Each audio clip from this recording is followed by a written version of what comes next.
Assalamualaikum warahmatullahi wabarakatuh. Jumpa lagi dengan Pak Herman, materi fisika daring kelima. Nah, pada pagi hari ini kita akan membahas penguraian vektor. Sebelumnya kita sudah membahas tentang resultan vektor atau penjumlahan vektor, ya. Ada vektor yang saling tegak lurus dan ada vektor yang mengapit sudut. Nah, dalam hal ini untuk penguraian vektor, ya, kita artikan dulu.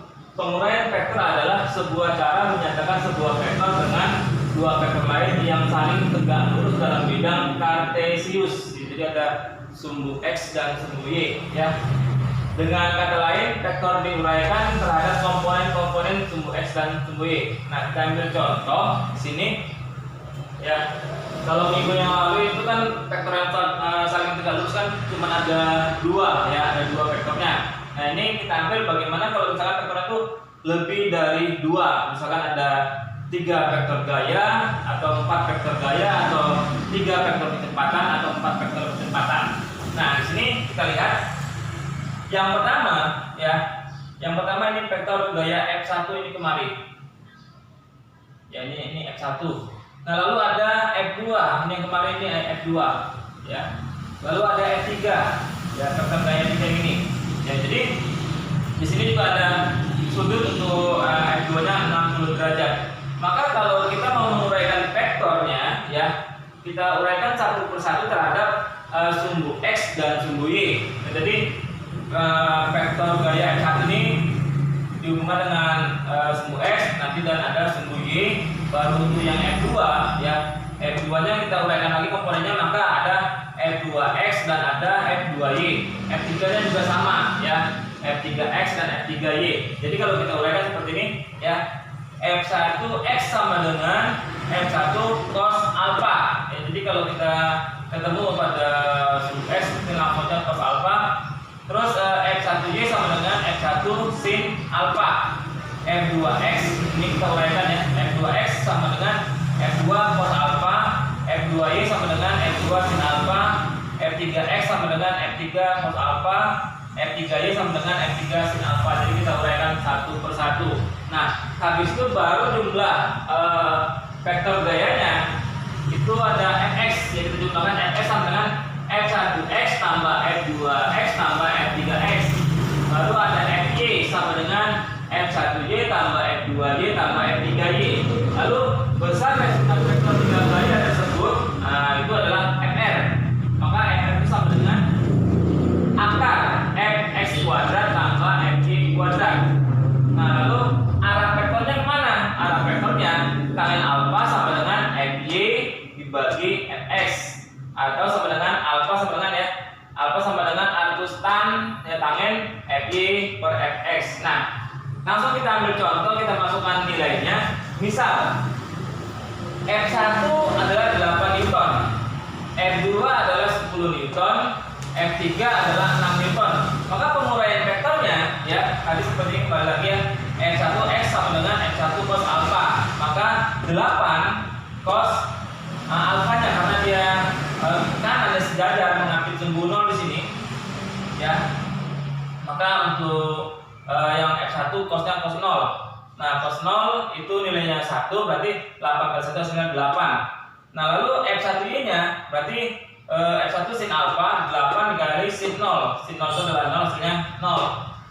F2x, ya, F2 cos alpha, karena nilainya F2 nya 10, ya, 10 dikali cos 60, ya, cos 60 itu adalah setengah, maka 10 dikali setengah hasilnya 5. Lalu F2y itu F2 sin alpha, maka 10 sin 60, ya.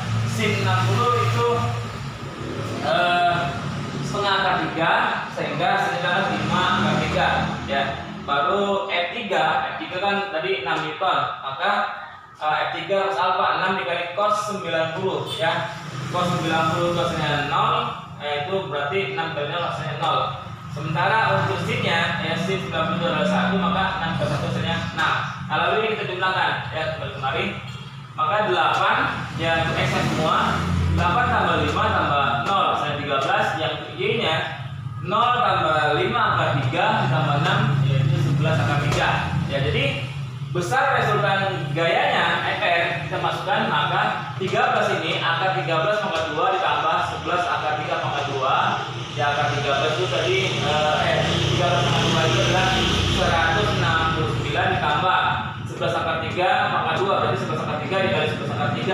Hasilnya adalah 363 jumlahnya ya. Setelah diakarkan itu adalah 23,06 Newton. Nah, lalu untuk mencari arahnya ya, tangen alfa EG per MX berarti 11/3/13 sama dengan 1,465. Baru arcus tangennya ya, alfanya itu arcus tan 1,465 itu adalah 55,68 derajat. Nah, inilah arahnya ya. Nah, berikutnya lagi Pak, kami kan masih bingung bagaimana menentukan nilai sudutnya. Cos 0 itu berapa, sin 0 berapa, cos 30, sin 30 ya, cos 45, sin 45 sampai dan seterusnya. Nah, kita akan permudah ya cara menentukan nilai sinus dan kosinus metode tangan kiri. Jadi kita lihat tangan kiri kita seperti ini ya. Nah, jempol kita itu sudutnya kita buat 0. Jari telunjuk kita 30 derajat, jari tengahnya 45 derajat, jari manisnya atau itu 60 derajat, jari jentik atau kelingking itu 90 derajat. Nah, jadi yang sebelah kiri kita buat sinus, yang sebelah kanan kita buat kosinus. Jadi bagaimana cara menentukannya? Di sini sih sebenarnya sudah ada tabel, tapi nggak mungkin tabel ini kalian hafal ya. Agak terlalu lama mungkin untuk menghafalnya. Jadi kita ambil contoh, misalkan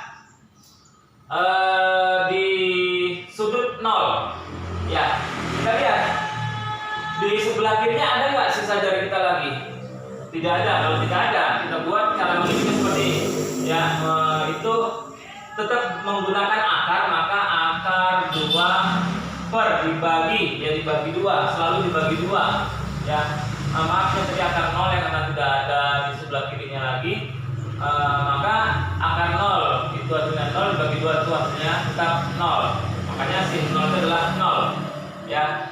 Cosnya ya, cos ini kan sebelah kanan. Kita lihat sisanya ya, sisanya itu ke kanan ada berapa ya. Sisa ke kanan ada 1, 2, 3, 4. Jadi akar untuk menentukan nilai tadi sinus ya, ini kosinus.